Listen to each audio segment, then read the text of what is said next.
Welcome to Conversations. I'm Muqtada Khan, your host, and today we are going to do the show live again, the geopolitics this week.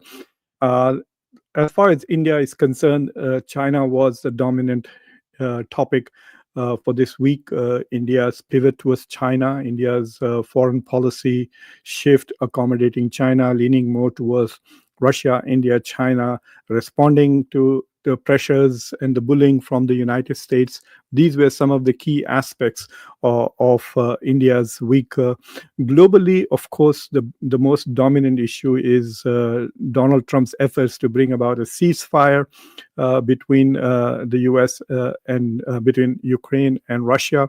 I'll talk very briefly about those two other issues. One other issue is that Donald Trump's FBI, Kash Patel, has raided Ambassador John Bolton's house.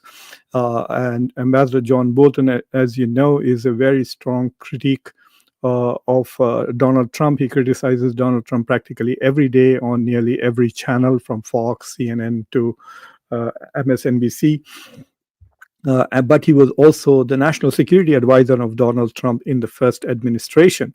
So that is another important event. And of course, the tragedy in Gaza continues to unfold. The genocide is ongoing. The United Nations has issued a report that has basically confirmed that there is an organized effort to starve the people in Gaza by Israel. So that is another big issue. It is creating a lot of disruptions. Ministers are resigning in Netherlands, for example, and because their countries are not able to take a firmer stance against Israel. There are no sanctions yet. And so things are moving on that front. So the big issues really for this week are, number one, Donald Trump's efforts to bring about ceasefire between Russia and Ukraine. Number two, India's response to Donald Trump's tariffs, and India's basically rejigging its foreign policy to essentially lean towards Russia and China more, because this week even Dr. Jaishankar was in Moscow, where he got to meet Putin and, of course, Sergei Lavrov. And then, of course, we are also talking about the growing intolerance for criticism in more and more democracies. As you know, in India, my channel was blocked by the Modi government. So there, I have a new channel in India. So some of you are watching me on my India channel. If it's Conversations 2025, you're watching me on my India channel. If it's just Conversations with Professor Muqtada Khan, then you're watching me on my global channel. I'm live streaming on both. I will take your questions and comments, but let me just briefly summarize these issues. Number one, looks like Donald Trump's effort to bring about ceasefire is not going as smoothly as it did. He was able to meet with Putin and then meet with Zelensky and the European leaders. I have done shows on them. You can go take a look at it. And it looked as if it was very successful going forward. But Sergei Lavrov, the Russian foreign minister, in an interview with NBC Meet the Press, I think, with Karen Walker, said very clearly that there seems to be no agenda, and Putin will not meet Zelensky unless the agenda is presidential. That's the word he used. Unless the agenda is presidential, he's not going to meet. And the Russians are. It was clear that he was very irritated with Zelensky and saying that Zelensky is saying no to everything.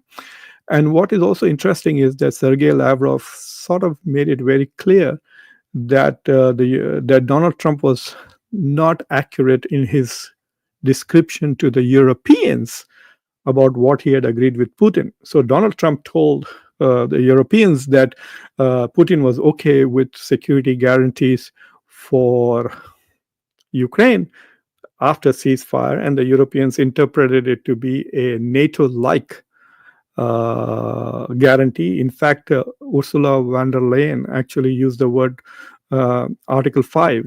Article 5 of the NATO treaty basically says that if you attack one country, then it is like attacking all countries, and all countries will come to the defense.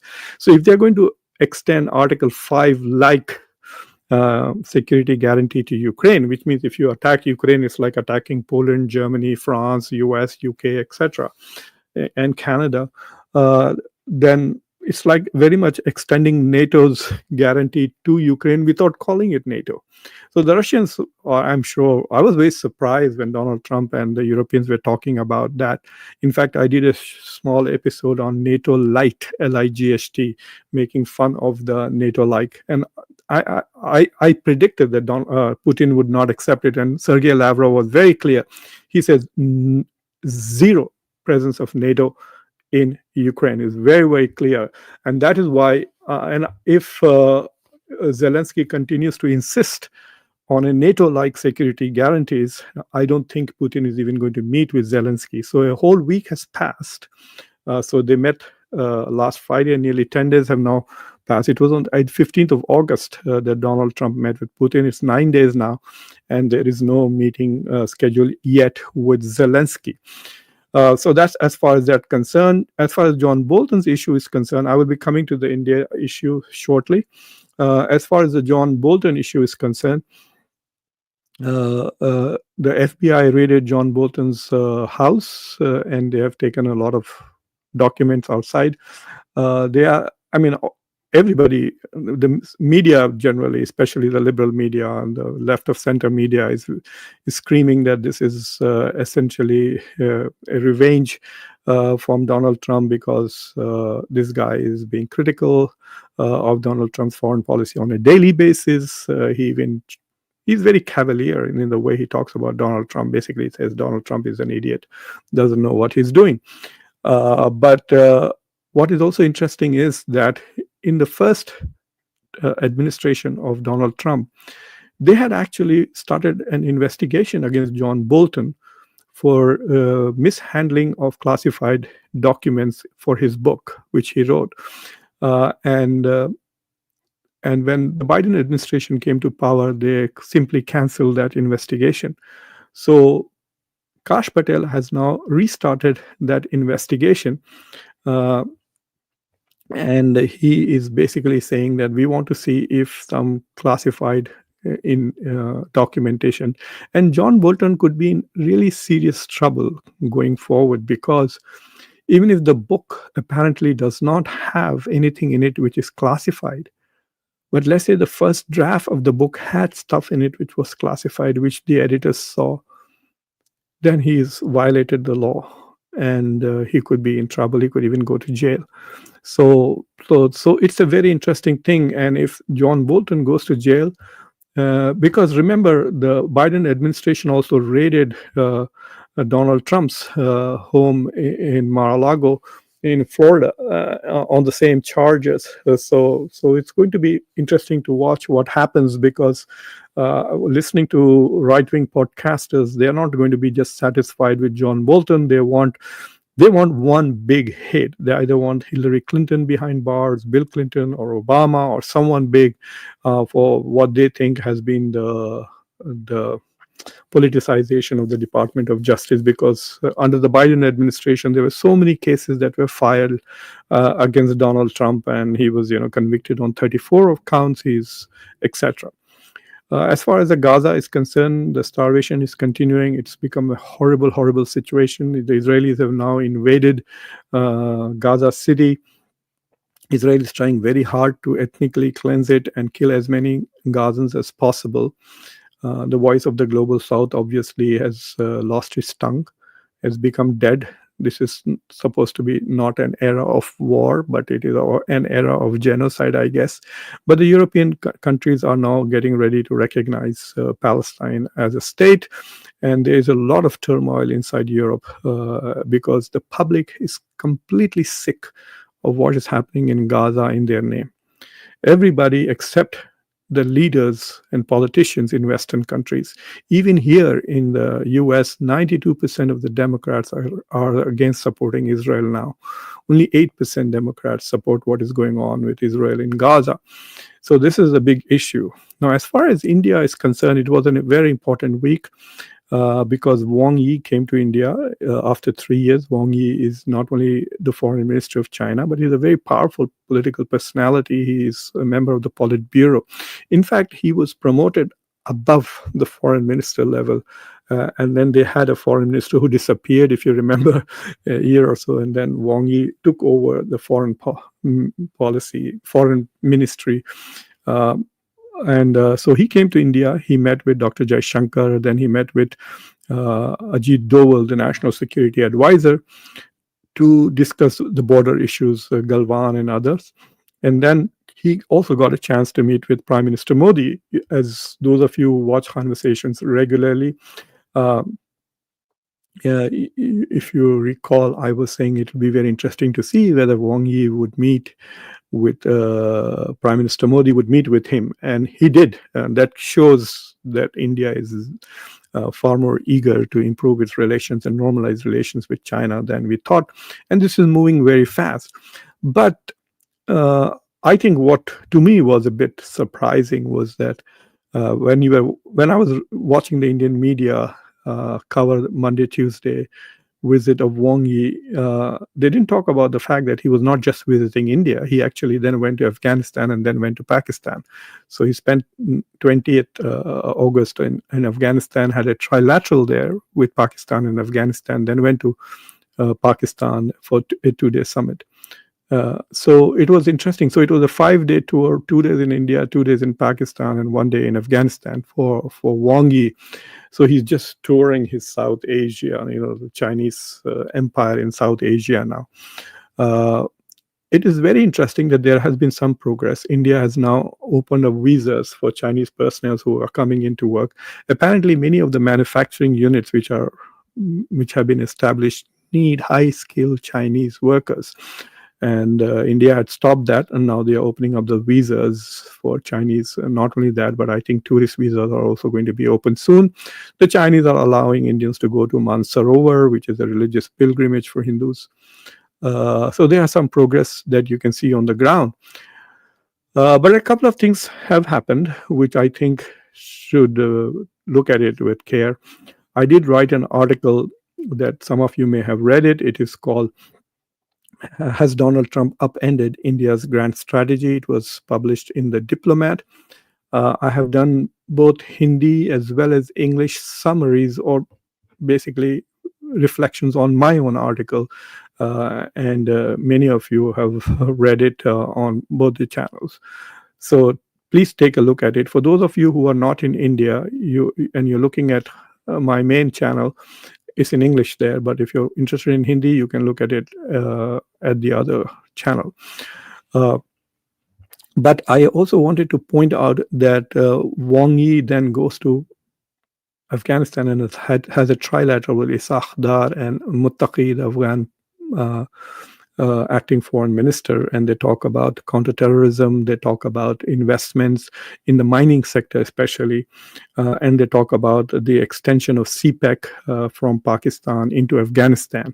So Afghanistan is now fully signed up on the Belt and Road Initiative. If you notice that in the past few months, India's relationship with Afghanistan had improved significantly, especially during Operation Sindoor and afterwards, because apparently the Afghans had provided some intelligence to India. And a secret visit by the Afghan defense minister. Well, it's not secret if I know it and I'm telling you about it. So the Taliban defense minister did make a visit to India, apparently, around that time. We don't know exactly on what day.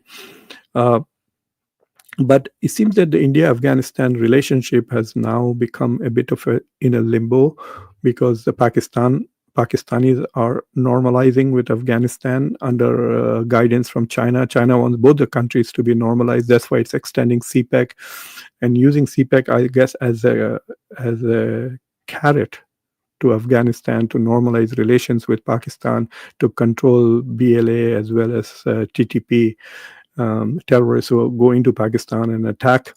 And also they want East Turkmenistan related terrorists based in Afghanistan to be under control. And the Taliban have sort of reassured in this tripart they are going to do their best to control cross-border terrorism emanating from Afghanistan. And then he came to Pakistan, and so they are talking about more and more stabilization. But an interesting thing also happened here in India, where the Chinese ambassador to India I don't know how to pronounce his name. It's Feihong. Su Feihong spoke at the Chintan Foundation. The Chintan Foundation is a think tank, independent research institute. I don't know how independent it is, completely funded by the Adani group. So at the Chintan Foundation, he gave a talk at a summit called SCO, Revitalization of India-China Relations. And in that speech, he made 3 points which are very, very interesting. The first thing he did was to criticize the United States imposition of 50% tariffs on India. He was very, very critical of that and said this is a bullying, and so India and China should stand together against the US. China has always maintained that the sanctions that the US and Europe impose are illegal sanctions. They are not obviously based on international law. They are unilateral sanctions by these countries who are using their influence in the international system to bully other countries to change their foreign policy. So China has always maintained that position, and so they are extending the same thing to India and saying that what the US is doing to India by imposing 50% tariffs is basically unacceptable bullying, and China stands with India, supports India. He also made the point that the United States benefited from globalization, and now that it's not benefiting, it is imposing tariffs on everybody, basically destroying what globalization was. One of the most important elements of globalization was free trade, and Donald Trump is basically putting an end to free trade. The second point that he made was very interesting. It's something that I've been making on this show many, many times. I've said this in the last 3 to 4 years, probably 100 times, that if India and China work together, then this will be an Asian century.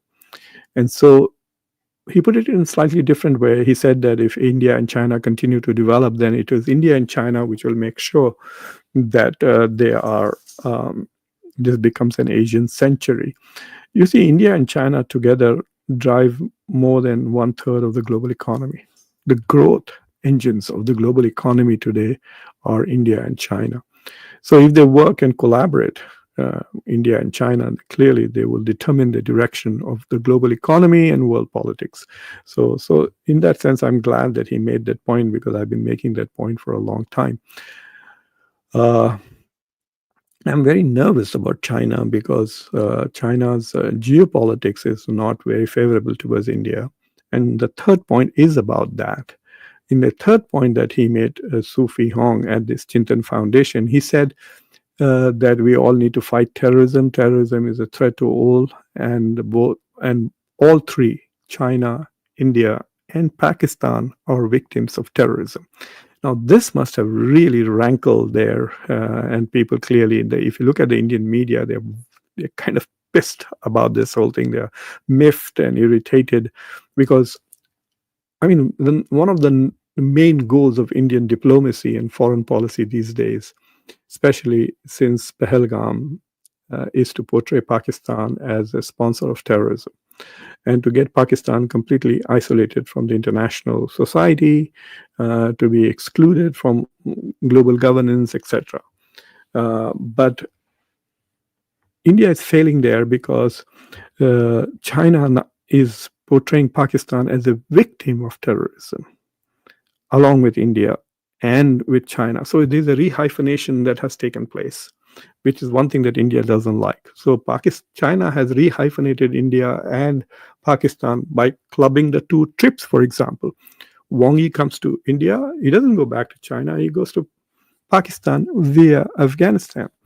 If you remember, on 26th of January, the chief guest for India's Republic Day was Prabowo, the president of Indonesia. And initially, he announced that he was going to come to India for the Independence Day. And on the same day, on 26th of January, he was going to go to Pakistan. And India was up in arms, and there was lots of protests from India and a lot of lobbying. And under pressure from India, Prabowo basically decided not to go to Pakistan at that time. And he said, we will go at some other time.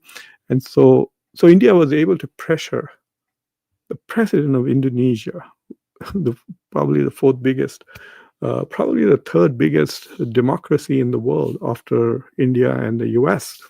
And the biggest Muslim democracy in the world is Indonesia, with over 300 million people, close to 300 million people.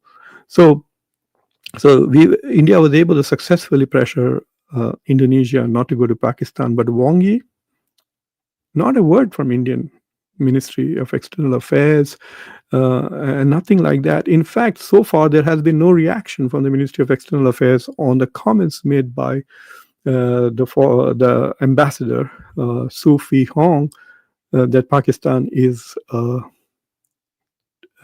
victim of terrorism and not a perpetrator, supporter, exporter of terrorism. So that is a setback from a diplomatic perspective, and let's hope that Ajit Doval was able to make some progress on the border issue of de-escalation. So there is still a very heavy military presence of the Chinese in the Galwan area. And so India is hoping that there is a de-escalation taking place to move forward. But on the trade issue, things are moving forward in some ways. There was an interesting article in the Bloomberg that I wanted to share with you, which talked about how India is stuck between China and the US when it comes to the solar cells energy. So India is trying very hard to become Atmanirbhar in solar energy. So they're trying very hard to make solar cells, but a lot of ingredients in making the solar cells come from China. So if you go and read the article on Bloomberg, you can see the details. So there are lots of Indian manufacturers of solar cells who are interviewed in that article, and they give details. I'm an electronics engineer, but I worked only 1 year for Larsen and Toubro, and after that, I moved away from engineering. So when I read it, I could understand, but I'm not able to remember and tell you. But the filaments, etc., all the stuff that comes from China for the making of the solar cell are very critical. But not only that, but the machines which are used to make the solar cells also come from China.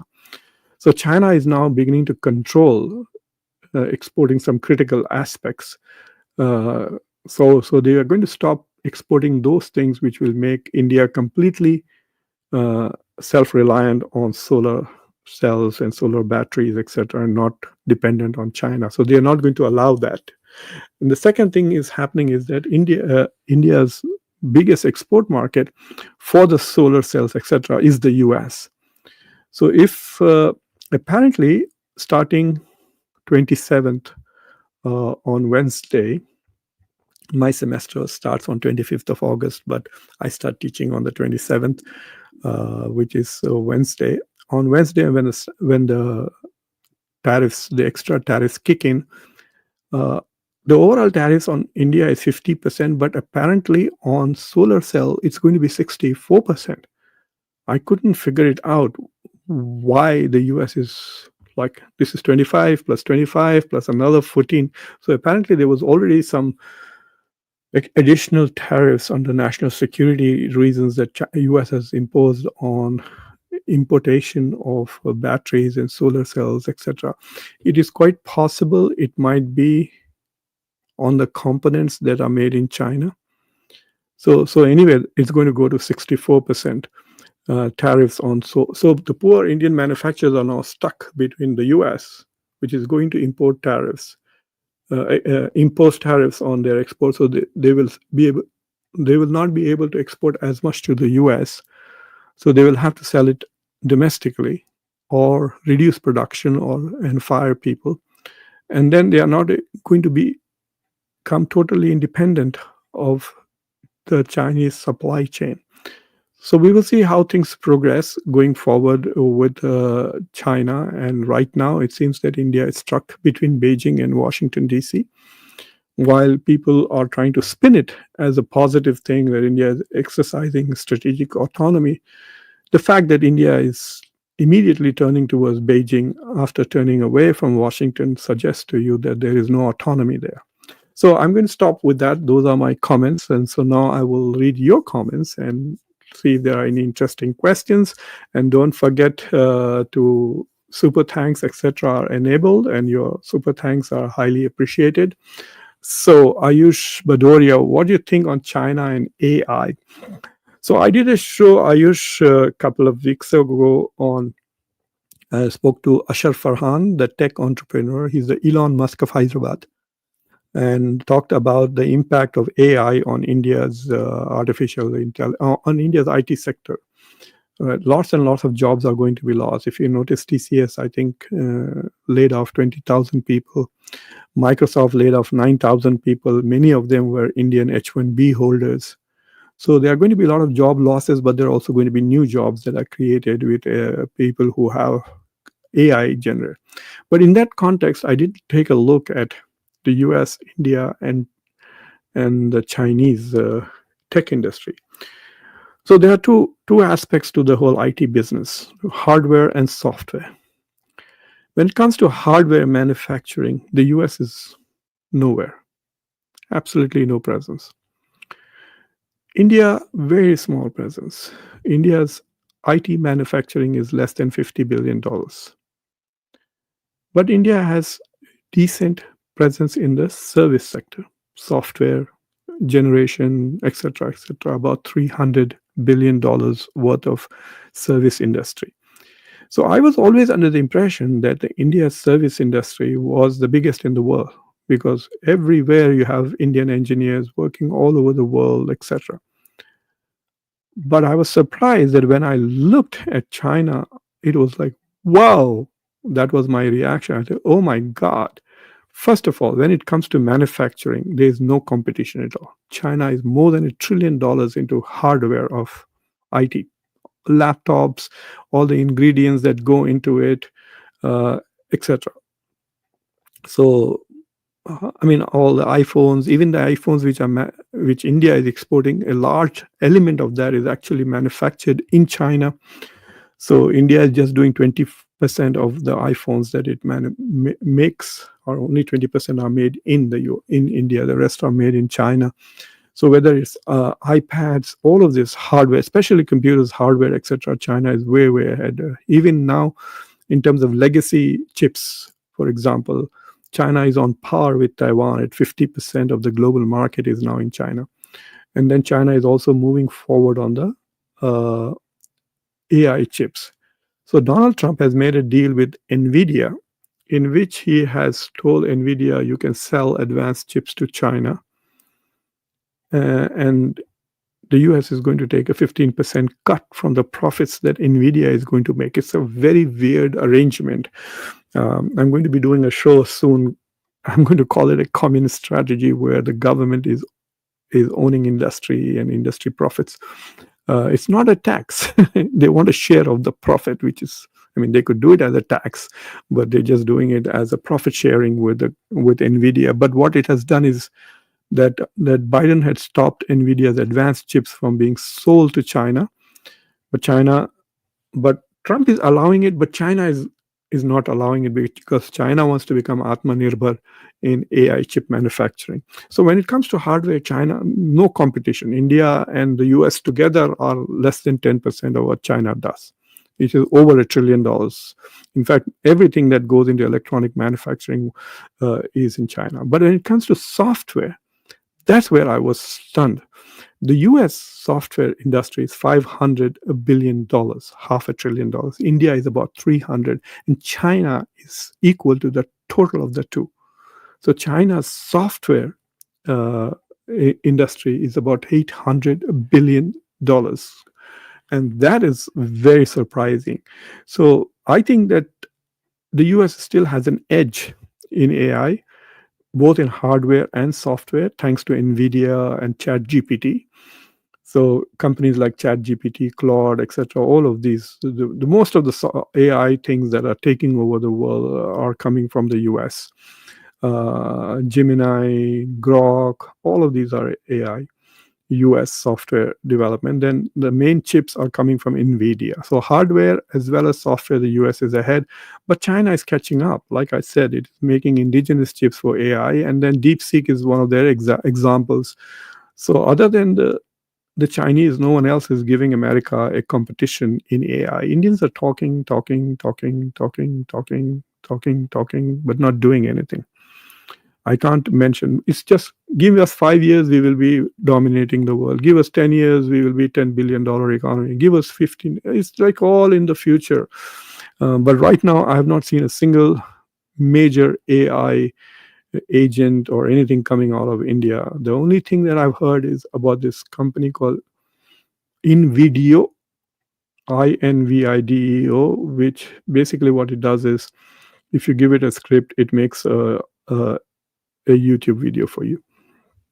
It's very good. I tested it once, and I think that um, that's all. It's an application. It's an agent of AI.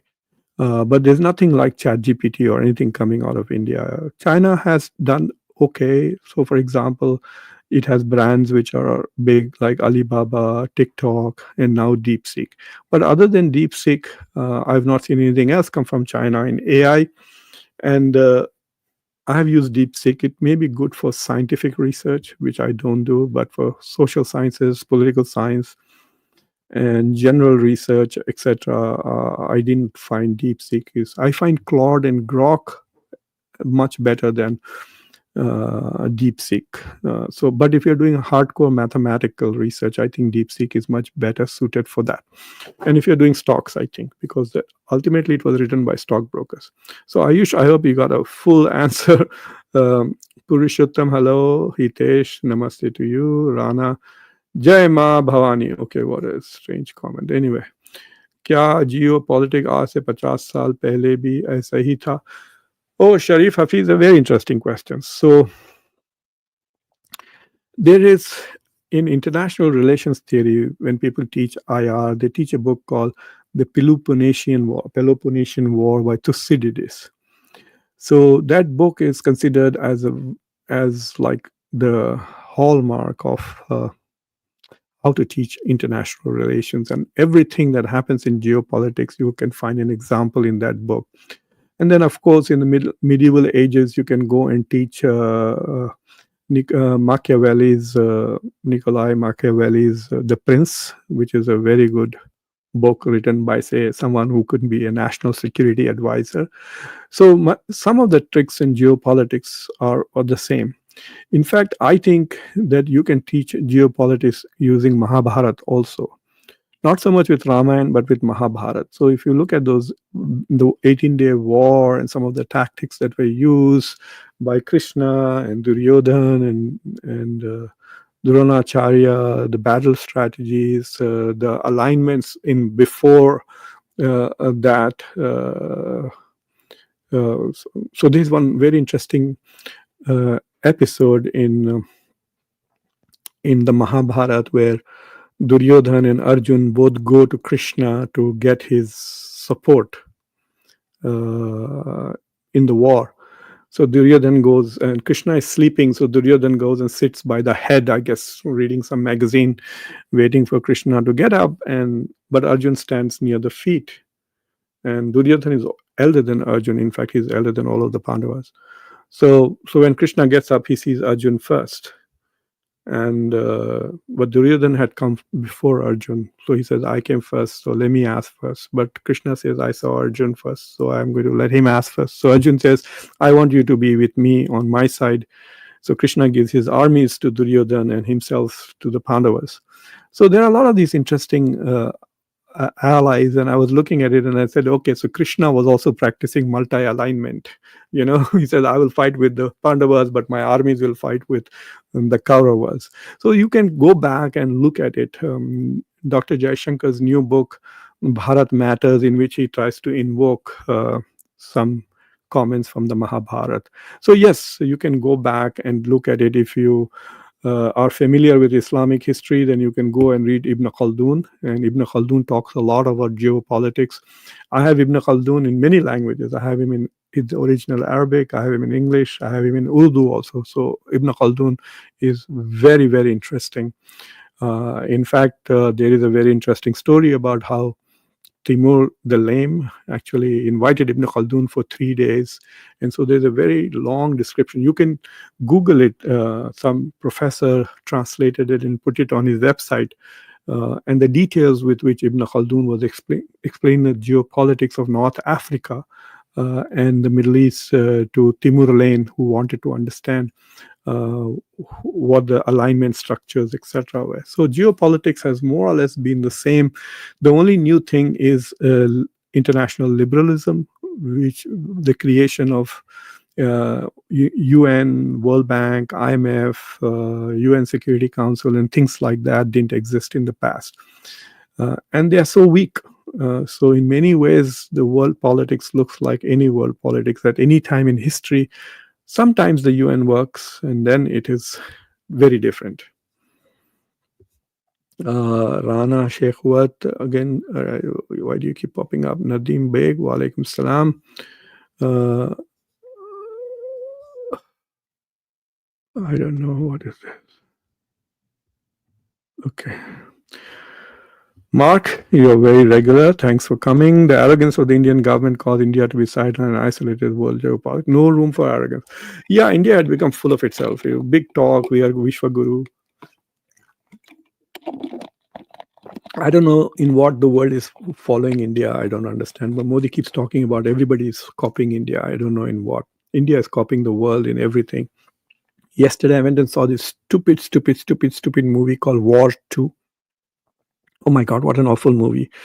And so my wife is going to owe me a lot of favors in return for watching that movie. 3 hours of rubbish. But what was interesting is that it was all, these days, all movies from Bollywood are all about nationalism and patriotism. Main India ke liye mar jaunga and I'll die for India. But the moment I get a visa from another country, I'm going to run away. But anyway, so there's too much of nationalism. But guess how the nationalism was being described? India first, India first. And I said, even the nationalism is not original. You took Donald Trump's America first, and now you made it India first. So, Vishwaguru, Donald Trump is your guru. So, to me, that was very upsetting. Mark, I think you misunderstood India's policy. Nadeem Beg is chatting with me. Samir, hello, Samir. Good evening to you too. Nadeem Beg is asking me about my visit, Wang Yi's visit to. It was very interesting that he went there. There was nothing big that came out of Pakistan's visit, but just the visit itself, I think, was the message. That is my reading, that Wang Yi's visit to Pakistan was a message in itself. And I think this is something that should be in India. India should not respond to it in public. They should simply ignore the fact. They should just say, well, he came and he left. They should not focus too much on what he did there. But the Indian think tank, whoever it is, Dr. Jaishankar sitting with Modi or whatever, they must take this as a provocation, because this is a message to India saying we are rehyphenating you with Pakistan. And then Feihong's comment that both India and Pakistan and then China also, all three of them are victims of terrorism.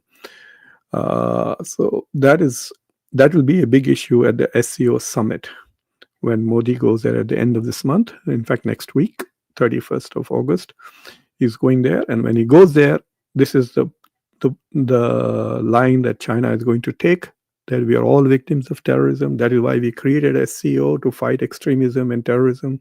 China is against 4 things. The whole purpose of SCO was to go against extremism, terrorism, religious fanaticism, and secessionism, countries trying to break away. So there's a lot of commonality. India would find all of that apply to Kashmir, for example, from an Indian point of view. And for Pakistan, they all apply in the Balochistan area. So there's a commonality there. So China wants to use that as a paradigm, but India wants to, India has a different agenda with Pakistan. So India will have to figure it out as to how. See, India is getting upset that Donald Trump went and met with, invited Munir, Pakistan's field marshal, Asim Munir, to White House. In fact, apparently, this is from my sources in in Washington, the Indians were very, very upset about it. And in privately with the US government, they raised hell and said, why did you do this? Blah, blah, blah. And this happened at the same time that Donald Trump was getting pissed off with the phone call that he had with Modi. And Indians were getting pissed off with Donald Trump hosting Asim Munir. So the relationship, this was going on behind the scenes. So like we didn't know about the phone call till very late. I mean, we figured it out like 2 months later. It came out in the public that Modi's and Trump's telephone conversation was very tough, very acrimonious is the word that was used by some American sources. So India is getting very upset with how America is reaching out to Pakistan. So how is India going to swallow all the support that China gives to Pakistan? Financial support, financial aid during the Operation Sindoor. It was just aligned with Pakistan, and subsequently in every international forum, China is voting with Pakistan and not India. So we will see how that goes. And remember one thing, the reason why Pakistan, I think, does well with it's like this. I used to play table tennis in high school. At one point, I was in the top 10 in Hyderabad. So I have reached quarterfinals twice in the state championship. So now, when I would play with kids and they would ask me for my rackets or old rubbers to take for them, I would easily give them because they're not a threat. But now if I'm number 8 and number 10 asks me for my racket, and I'm saying, oh shit, if I give him my racket, he might beat me because my racket has good spin on it. So suddenly, number 10 ranked player becomes a threat to me because I am number 8. But if number 50 asks me for any help, I have no problem helping number 50 because no matter what he does, he's not going to beat me. I'll probably meet him in the first round and beat. So Pakistan is like that. It's not a threat to America. So America does not affect America to help Pakistan in some ways. Similarly, Pakistan is not a threat to China. So China will help Pakistan. But India is different. India is both, at least the Chinese are thinking, look, if we help India, then it will become a challenge to us very soon. Plus, it is trying to replace us in the global supply chain. Right? So China is number 2, is looking at the global economy number 4 and saying, if I help number 4, it could become number 2 and I could become number 3. So that is the difference between India, China, India, US, and Pakistan, China, and Pakistan, US. And Pakistan is going to have that advantage for a long time because Pakistan is not going to threaten America's dominance or China's dominance, but India is pretending, at least right now, to threaten them. And eventually it will if it continues to grow and India becomes a $25 trillion economy in the next 20, 30 years. With a population which will be close to 1.7 billion in the world, nearly every 5th person in the world will be an Indian, then you have a huge challenge. So it's going to be slightly different. Anurag, that's a serious threat. I'm laughing at it, but there's a pretty good chance that Donald Trump might go after Maduro in Venezuela. And for him, it's a low-hanging fruit. He thinks that without too much losses, I can go there. Plus, he's on a high after what happened with Iran, and we have obliterated Iran's nuclear facilities with zero. Do you know that not a single anti-aircraft missile was fired by Iran?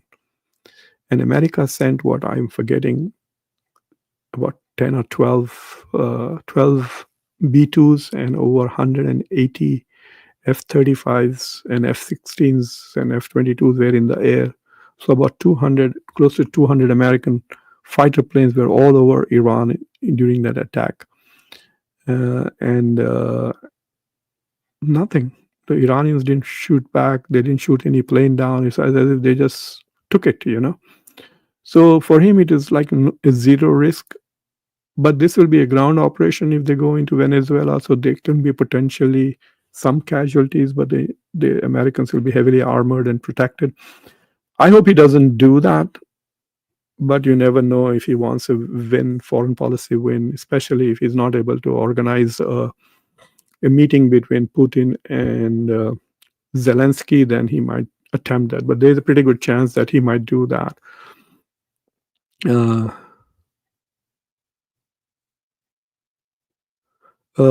Is Zelensky coming to India?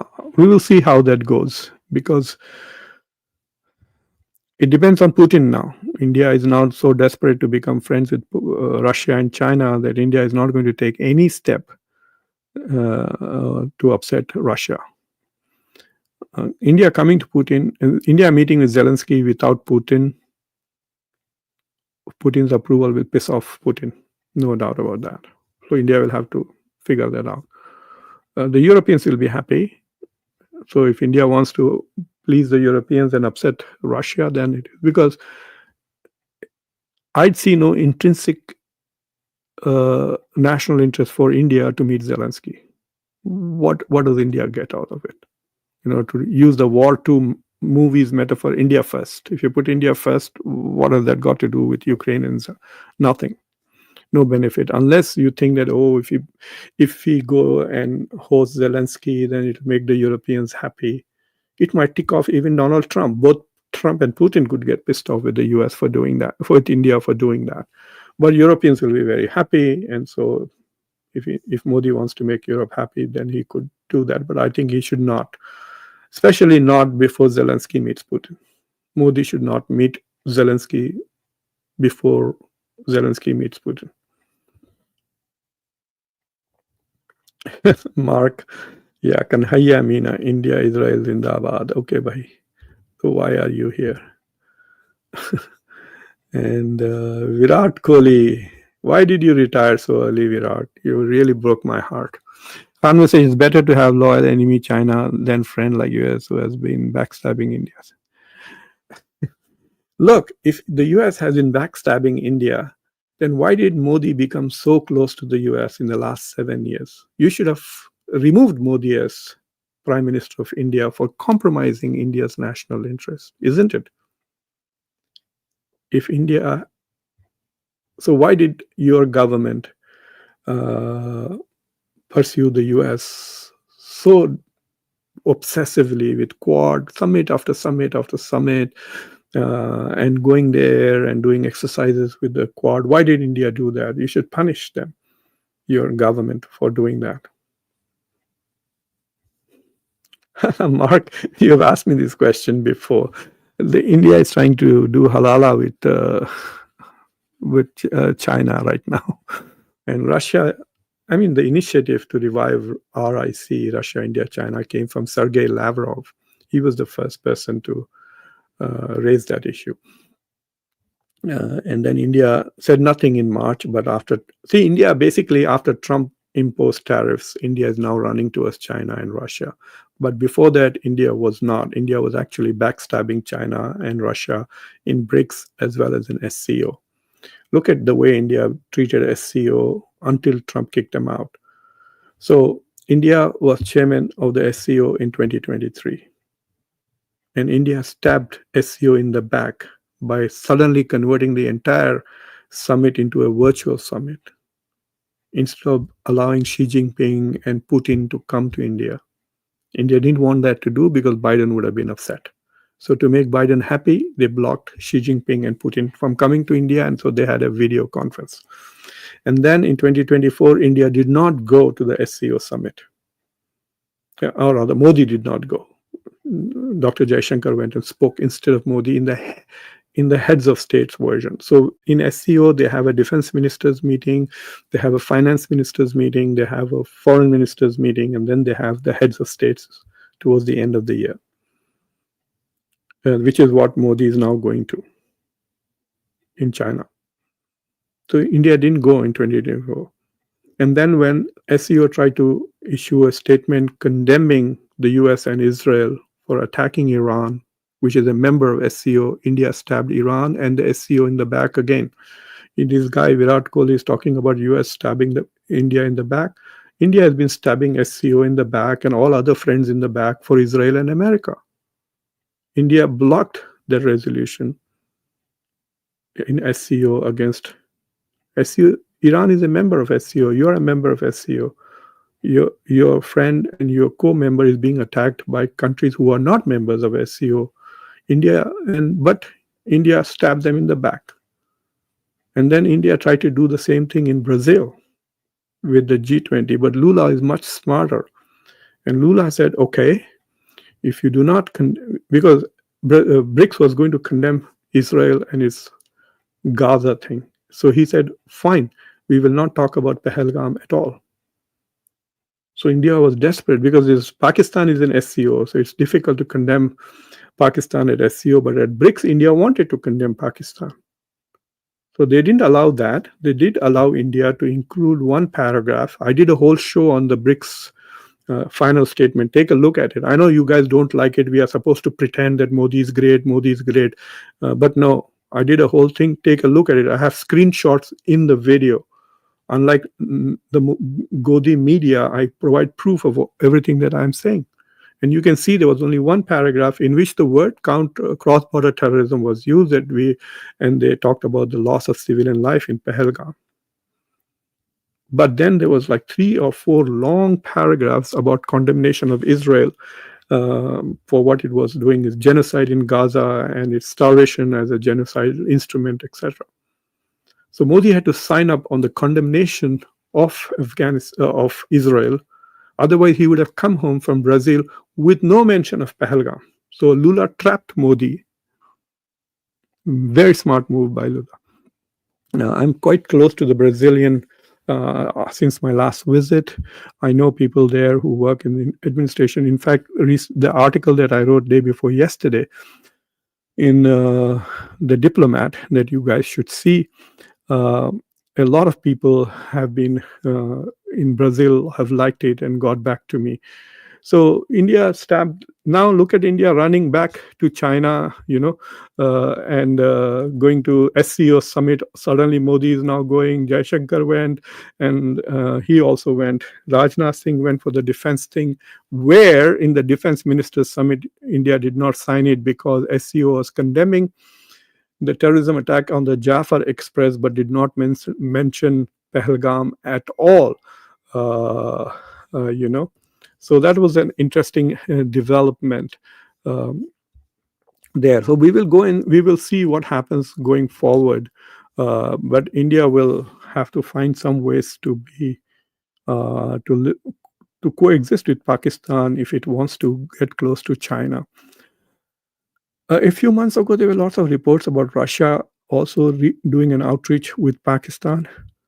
And if Pakistan begins to have a lot of influence in Afghanistan through this trilateral arrangement and CPEC, which means if Pakistan and China become more influential in Afghanistan than India, Russia has a lot of interest in Afghanistan because Russia was the only country that has recognized the Taliban. Remember that. India has not recognized the Taliban. China has not recognized the Taliban. Pakistan has not. But Russia has, because Russia has lots of interest in Afghanistan. And if Russia sees that China and Pakistan have more influence in Afghanistan than India, then that nexus will become much tighter and Pakistan will become more influential in SCO. And Pakistan is, and Putin has invited Pakistan to apply for admission into BRICS, which India is blocking. So it's going to be a very messy kind of thing, but we will see how things move forward on that front. Please go and see my article in The Diplomat on how Donald Trump has completely upended India's grand strategy. I'm going to post it here, the link. And as I said, I also did a Hindi and English versions of this article. Brief context, established a context for these articles. Take a look at it. Umar, for China, it was double trouble, Hong Kong protests and COVID, yeah. Wang visited Afghanistan first, then Pakistan. Yes, he went to Pakistan via Afghanistan. He didn't spend the night in Afghanistan. He was there, just there. And even the meeting there, he had one meeting with Muttaqi, and then he had a trilateral with Muttaqi and Isaac Dar, who flew there. And then In the same evening, Wang Yi left for Pakistan.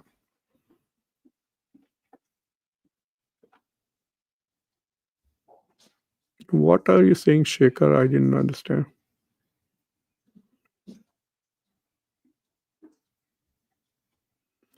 Yeah, you should take a look at this book. I did a whole show on this. India is Broken by Ashoka Modi. He's a professor at Princeton University, and he's a Gujarati, obviously, from Gujarat. But he was a very senior economist at IMF, worked in IMF for many, many years, and now he teaches there.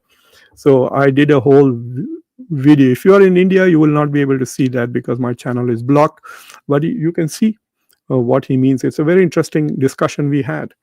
His name is Ashoka Modi. Modi spelled with a Y, Mody. So you can take a look at it. Go back and take a look at it.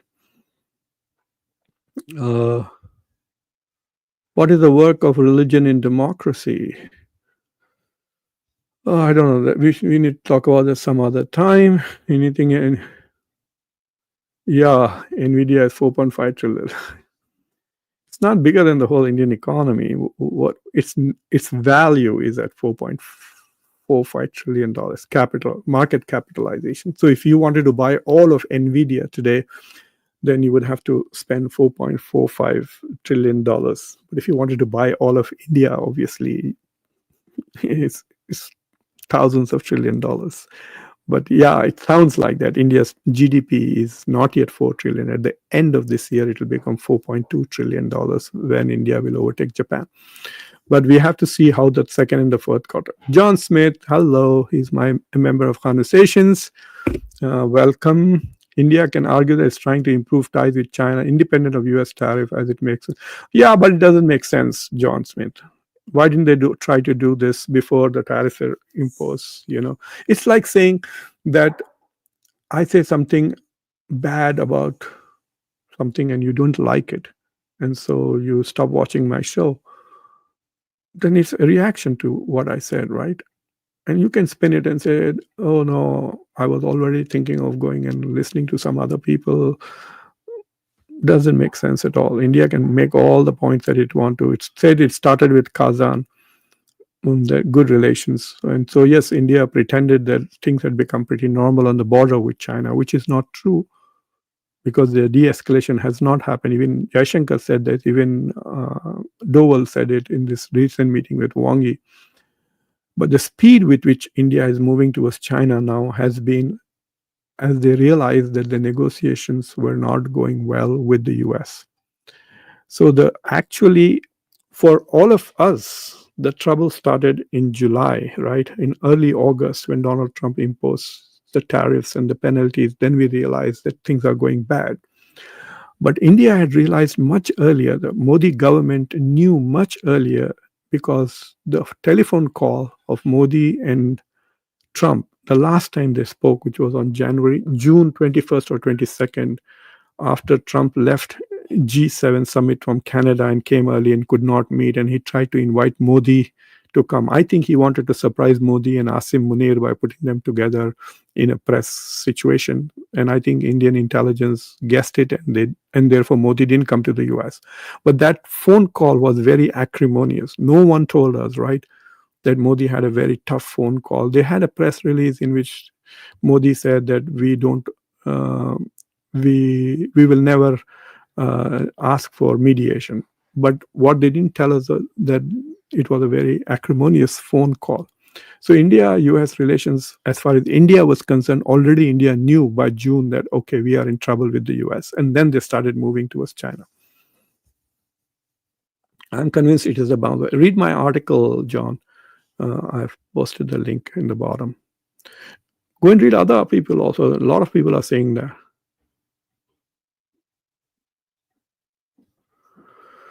Rahul, yes. Foreign direct investments. Yeah. I also looked at foreign direct investments in India. So if you look at the top 4, it used to be Mauritius, Singapore, US and Netherlands. Now it is Singapore, Mauritius, US, and Netherlands. Singapore, Mauritius, and Netherlands are what they call as roundabouts, or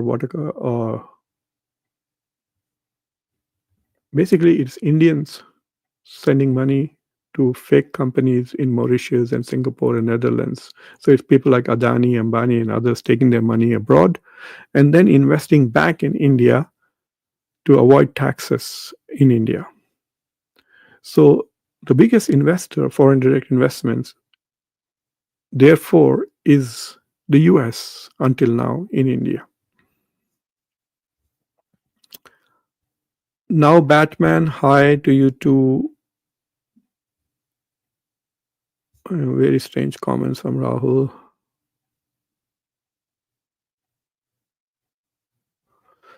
Yeah, that is an interesting development. The Bangladesh-Pakistan connection. Bangladesh is still very dependent on India. It's impossible for Bangladesh to have hostile relations. Bangladesh is completely surrounded by India geographically. Bangladesh has a lot of dependencies on India. Bangladesh is when they want better healthcare, they come to India. For education, they come to India. Many of the raw materials Bangladesh has only one industry on which it has grown, which is export of garments. And all the raw material for those garments come from India. Now they're shifting away. Bangladesh has agreed to buy American cotton at 0% tariffs, and also from China. So India is making a mistake by blocking exports to Bangladesh. They think they're pressuring Bangladesh, but what they are doing is making Bangladesh more and more independent of India. And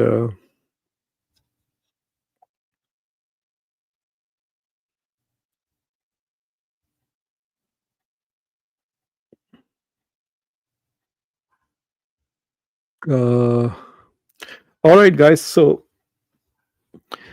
this is very interesting. Lots of interesting questions and a lot of weird comments. But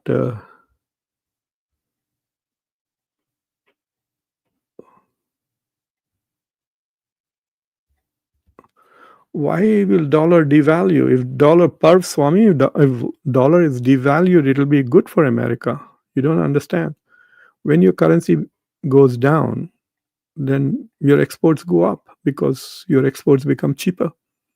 If dollar becomes stronger, then your exports become less difficult. So, for example, let us say that right now the dollar is what, 87 to the rupee. So if I have a car, let's say Tesla costs $87,000. No, sorry, $1,000. Then you will have to pay 87,000 rupees to buy Tesla, which is $1,000. But you'll be paying 87,000 rupees to buy that. But if Tesla remains at 1,000, but the dollar goes from 87 to 50 rupees, then for Tesla, you will have to pay only 50,000 rupees now instead of 87,000. For me, it's the same. I'm selling my car for $1,000. So now suddenly Tesla becomes more affordable to you. And if your rupee becomes stronger, and let's say it becomes 30, then suddenly Tesla is just 30,000, and you say, oh, wow, I'm going to buy two, one for myself and one for my wife. So don't think that if dollar becomes weak, it will hurt the US economy. It will actually benefit the US economy. Because dollar is strong, we import a lot. And if dollar becomes weak, we will export a lot. So the Chinese keep yuan down artificially. So one of the complaints that the Westerners have about the Chinese shady practices in international trade is that they have kept their currency down artificially. So people say that yuan is actually should be much more stronger. I think it's right about 6 per dollar. It should be much more stronger. It should be like 4 per dollar or something like that. And if you do that suddenly, then yes, China's GDP will look much more than the US, but China's exports will become very expensive.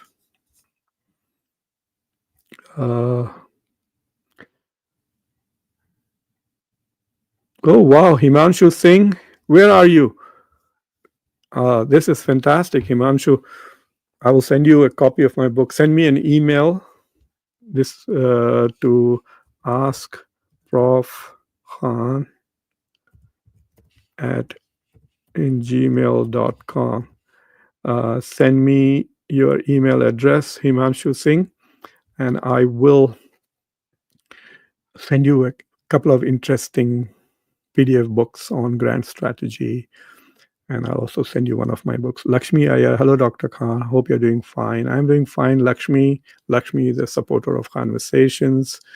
I'm planning to have a member meeting. I was planning to have it this weekend, but I have to go to Chicago to speak at a large convention. And so I will not be able to do it then, but the first Sunday will be on the 6th or 7th of September. I will schedule a meeting for members on Zoom, and that's when we get to meet face to face. Lakshmi, don't miss that meeting. Keep an eye. I post it in the community section, the link. That's where I post the link to the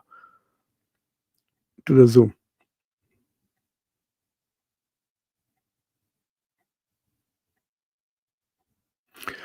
Oh, yes, Lakshmi, that's a very good question. I actually did a show called Modi is Not India. There's a lot of people are upset not because you're critical of India, they get upset because you're critical of Modi.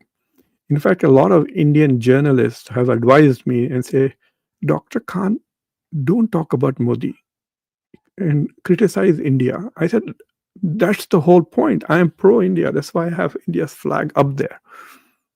I'm not pro Modi. I am pro India. I'm concerned about India. I think India has a fantastic chance the next 15, 20 years to become a major country, a global power, to become a Vishwa Guru, all of that. And I think the current government is holding it back, hurting it by its foreign policy because they're trying to promote one man and making a god out of him. So, and in the past, and America is slightly becoming like that. Fortunately, they are turning against Trump, but it was also like that. This whole idea, it is a very right-wing populist model.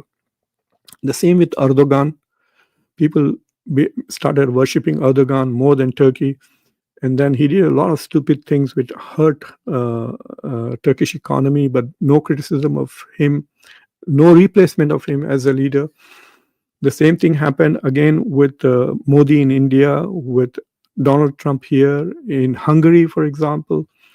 The same thing was happening with Bolsonaro in Brazil. So these right-wing leaders come in and try to convince that main hu to koi nahi, I'm the only guy who can save your country. And then they make mistakes, and then the country suffers for it. And because they have, in India, it is a bit more, because in Indian culture, there is a lot of, the distance between God and man is very narrow. Very quickly, ये तो भगवान है, आप भगवान. You know that famous song, तुझ में रब दिखता है. That is blasphemy under Abrahamic faiths. To me, as a Muslim, to look at another human being and think he's God, oh my God, that is blasphemy. How can you treat human beings as God? Human beings are the creation. God is the creator. But in India, it's like this. There are people in India who worship Trump.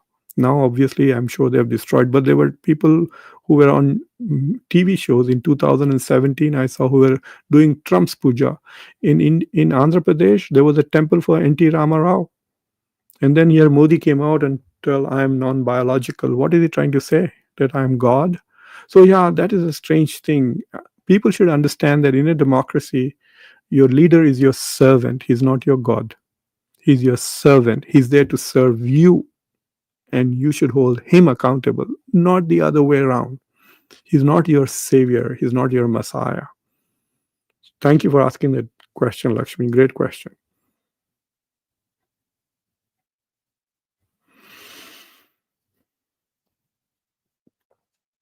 Yes, Himanshu, that's my method. I'll give you the data. You can reach different conclusions with it.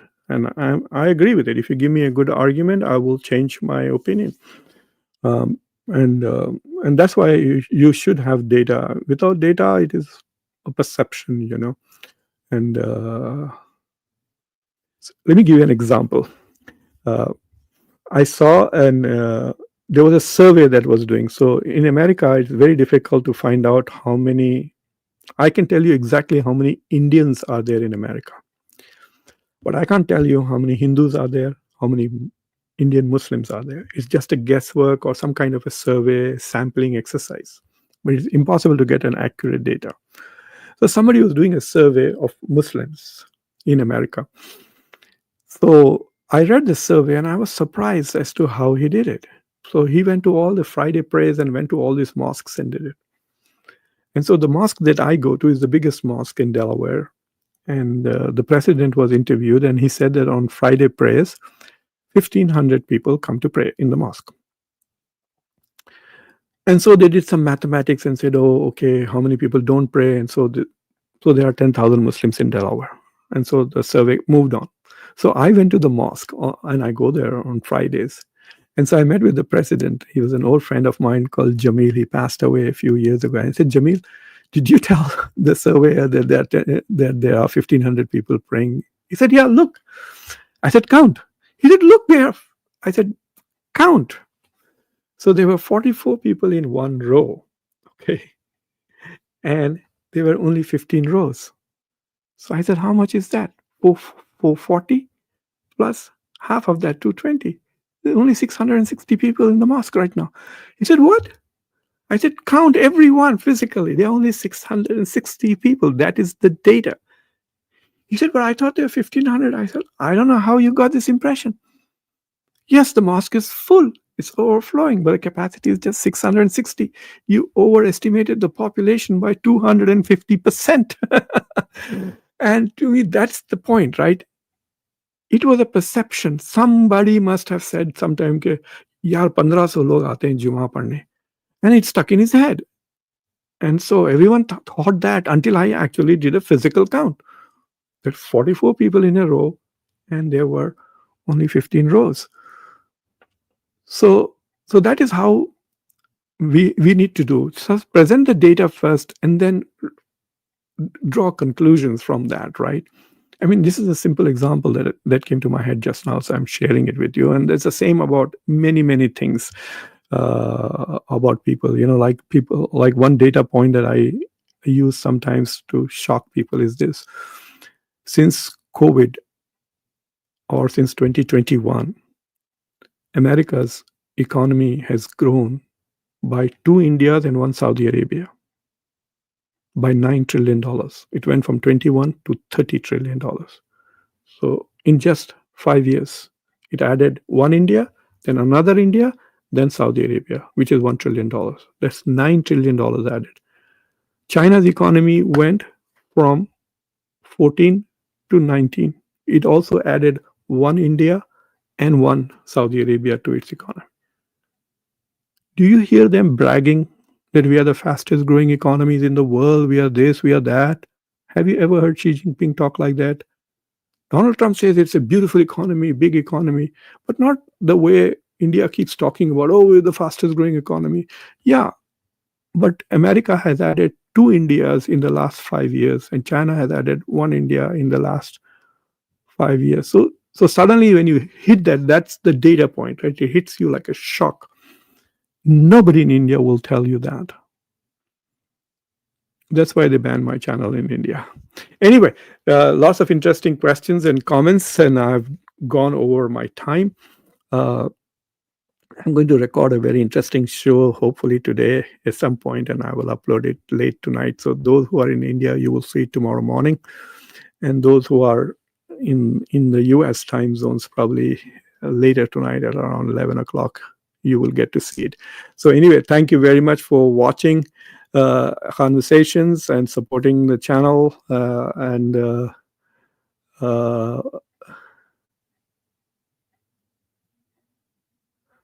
WhatsApp University, that question, Jaishankar's comment was to the Europeans who are buying India's oil. He has a point there, Europeans and Americans are putting pressure on India not to buy Russian oil. But Europeans are also buying India's refined oil. So I did a whole show called The Double Standards of European Union and US, and I showed all the data, who's importing how much from where. The only difference is that the European countries which are buying, they need it desperately, especially Hungary, others. Otherwise, their economies will completely collapse from not buying Indian oil, etc. But what India is doing is very different. India is profiteering. So if you look at, I showed that data also, where India's largest import now is oil, and India's biggest export is also oil. China is not exporting oil. Turkey is not exporting oil. They are buying oil for their own consumption. India is buying oil to make profit. That's the difference. That's what Trump is not able to say it more clearly, but Scott Bessent is saying that very clearly in his trade. He's even mentioning the Ambanis who are making the profit. They have estimated that Ambani has made $16 billion profit from oil. They're calling it the Indian oil arbitrage. Arbitrage means buying low, selling high.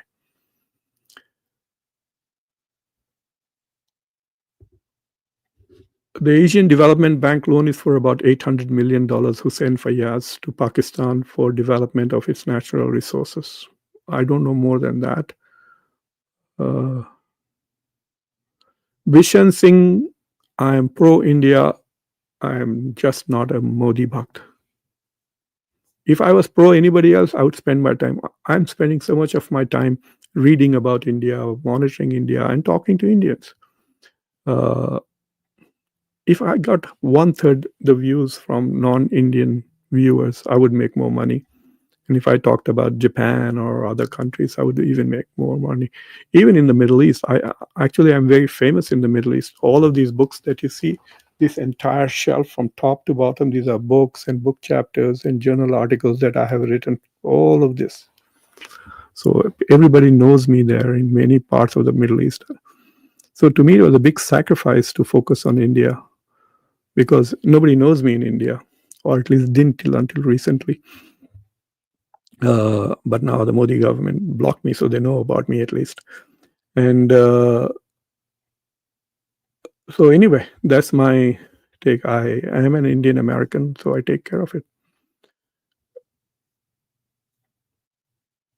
Nobody, my email is slightly above you. Look at 3-4 steps before you ask profkhan@gmail.com. All right, guys, take care. Bye. Khuda Hafiz. Namaste. Sat Sri Akal. Take care.